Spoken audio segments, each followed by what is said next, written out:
आरक्षण तोड़ो भारत जोड़ो मिशन हम लोगों का है कि आरक्षण की करो विदाई, वोटर वोटर भाई भाई है। आजमगढ़ से जो है साइकिल चला करके हम लोग जो है एक मिशन को लेकर के आगे बढ़ रहे हैं। हमारा नाम सोहित यादव उर्फ सच्चे लोहिया है और हम आजमगढ़ से जो है साइकिल चला करके हम लोग जो है एक मिशन को लेकर के आगे बढ़ रहे हैं। आरक्षण तोड़ो भारत जोड़ो मिशन हम लोगों का है जी। क्या क्या इस मिशन के तहत क्या चाहते हैं? हम लोग चाहते हैं कि देश में जो नफरत फैली हुई है वर्ग संघर्ष के हिसाब से जो है, जैसे ब्राह्मण क्षत्रिय वैश्य शूद्र में पहले था जो है, उसके बाद जब देश आज़ाद हुआ तो उसके बाद भी जो है आरक्षण जैसा एक मुद्दा आया जिससे एससी एसटी ओबीसी और जनरल में ये समाज को बांट दिया गया बेसिकली जो है।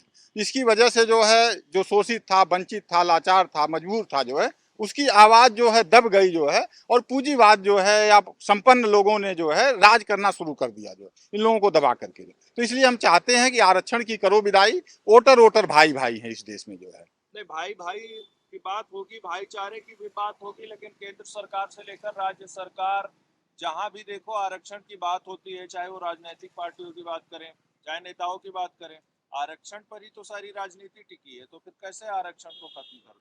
देखिए, राजनीति करना हमारा उद्देश्य नहीं है बेसिकली। जो हम लोग सामाजिक मुद्दा हमारा है, हमारा इंडिया परिवार वेलफेयर सोसाइटी एक सामाजिक संगठन है बेसिकली जो है, हम राजनीति नहीं कर रहे हैं। आरक्षण मुक्त भारत में आरक्षण मुक्त भारत का ये कल्पना जो है, ये संभव लग रहा है आपको? नहीं, बिल्कुल संभव है, क्योंकि आज़ादी के 75 साल बाद जो है आरक्षण अब दम तोड़ दिए। जिस उद्देश्य से आरक्षण को लाया गया था देश में जो है कि खुशहाली आएगी, लोगों को संपन्नता आएगी, लोगों को चेहरे पे मुस्कान आएगी, वो संभावनाएं अब खत्म हो गई। आरक्षण के 75 साल हो गए जो है, उसके वजह से जो है हमने देखा कि देश में जो है गरीबी, लाचारी, भुखमरी आज भी वहीं की वहीं पड़ी हुई है। इसलिए हम चाहते हैं कि आरक्षण अब एक एक्सपायर्ड दवा है, उसके जगह पे कोई एक नया दवा हम लोग लाएं।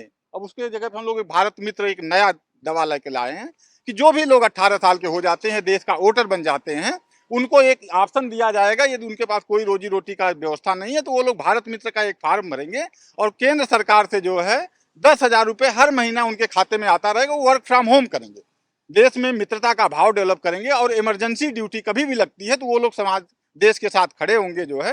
वो भारत मित्र की एक नौकरी कंपलसरी लोगों को मिल जाएगी। क्या भारत मित्र मांग है या केंद्र सरकार की कोई पहल है? नहीं, हमारी मांग है, हमारी संस्था का मांग है कि आरक्षण को खत्म करके, आरक्षण जो चीज नहीं दे पाया बेसिकली जो है, उसकी जगह पे भारत मित्र की नौकरी हम लोग देंगे समाज को जो है।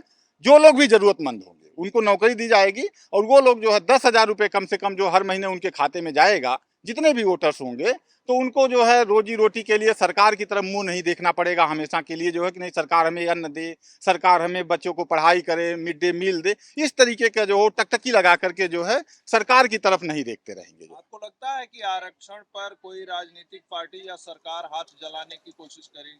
देखिए, हमारा उद्देश्य जो है राजनीतिक पार्टियों को नुकसान पहुंचाना नहीं है, क्योंकि उनको अपना वोट बैंक सेट करना है। इसलिए वो आरक्षण के नाम पे लोगों को लड़ा लड़ा करके जो है लोगों को बदहाल करना चाहते हैं, लोगों को जो है मारपीट करवाना चाहते हैं। और हमारा उद्देश्य देश में खुशहाली लाना, मोहब्बत पैदा करना जो है और देश को विश्वगुरु बनाना जो है। कहाँ से आए हैं आप? हम लोग आजमगढ़ से आ रहे हैं और हम लोग दिल्ली जाना चाह रहे हैं और हम लोग घूमते घूमते रोज 30-40 किलोमीटर की साइकिल चलाते हैं। हमारे सहयोगी हैं अजय शुक्ला जी हैं, बेसिकली ये गोरखपुर के हैं। तो हम लोग अपना आंदोलन को चला रहे हैं और जनमत तैयार कर रहे हैं। और वो 15 अगस्त के लमसम हम लोग एक बड़ा प्रोग्राम भी करेंगे कहीं न कहीं जो है, हम लोग आपको भी बुलाएंगे कि इस मिशन को हम लोग जो है समाज में डोर टू डोर पहुंचाएं।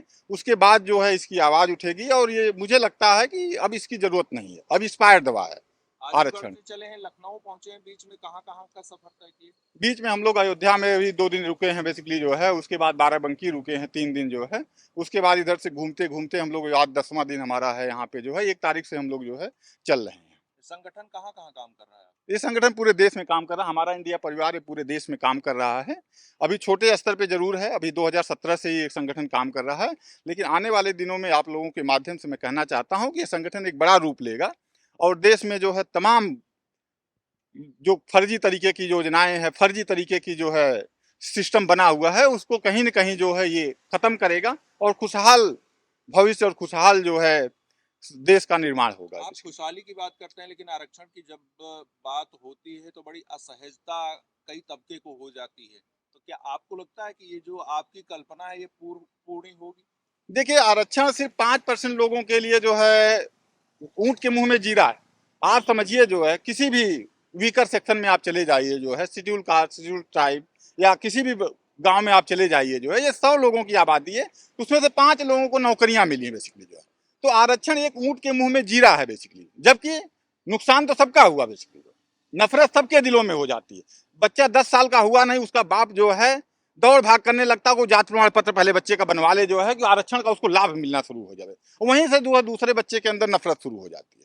तो ये 90% लोगों को नुकसान पहुंचाता है, सिर्फ 5% लोगों को फायदा पहुंचाता है। तो मुझे लगता है ऐसी दवाओं को जो है अब लात मार करके बाहर कर देना चाहिए जो है। अब एक्सपायर्ड दवा है समाज के लिए, कोई नई दवा, जैसे हम लोग भारत मित्र की बात करें, 100% लोगों को रोजगार देगा। आप भारत मित्र की बात करते हैं, लेकिन देश में जातीय जनगणना की बात हो रही है और जातीय जनगणना का उद्देश्य कहीं ना कहीं उसी आरक्षण को लेकर है। तो अब आप भले ही इस तरह के प्रयास कर रहे हैं, लेकिन जब सरकारी स्तर पर, राज्य स्तर पर ऐसे कदम उठाए जा रहे हैं, जातीय जनगणना होगी, जब लोगों की संख्या पता चलेगी तो आरक्षण उसी आधार पर तय होगा। इस पर आपकी सहमति है? देखिए, जातिगत जनगणना के हम बिल्कुल खिलाफ है जो है, क्योंकि देश में 6117 जातियां हैं जो है। मैं कहता हूँ ये जातिगत जनगणना हो भी जाएगी जो है, जैसे विपक्ष के लोग, इंडिया गठबंधन के लोग आवाज उठाते हैं जातिगत जनगणना, जातिगत जनगणना, जातिगत जनगणना। तो मैं कह रहा हूँ जो 6117वें पोजीशन पे जाति होगी जो है, पायदान पे होगी, उसका राजनीतिक लाभ कब उसको मिलेगा? क्या 6117 सालों वंचित रहेगा, उसके बाद उसको लाभ दिया जाएगा? तो ये सब बेवकूफ़ी वाली बातें हैं जो है। इसका कहीं कोई जो है जमीन पे किसी को लाभ मिलने वाला नहीं है। सिर्फ सरकारी मशीनरी का दुरुपयोग होगा, सरकारी धन का दुरुपयोग होगा और समाज में एक नफरत और तरीके से फैल जाएगी बेसिकली जो है। तो इसके हम लोग विरोध में हैं। केंद्र सरकार भी बात कर रही है जातीय जनगणना। देखिए, उसको भी अपना, बीजेपी को भी अपना जो है वोट बैंक तैयार करना है। बीजेपी के ऊपर दबाव है, क्योंकि उसके पास भी एक बड़ा वोट बैंक है, दलितों का वोट बैंक है, ओबीसी का वोट बैंक है। तो इस तरीके से वो भी उसको संभालना चाह रही है बीजेपी भी जो है। और मुझे लगता है ये किसी भी तरीके से देश हित में नहीं है।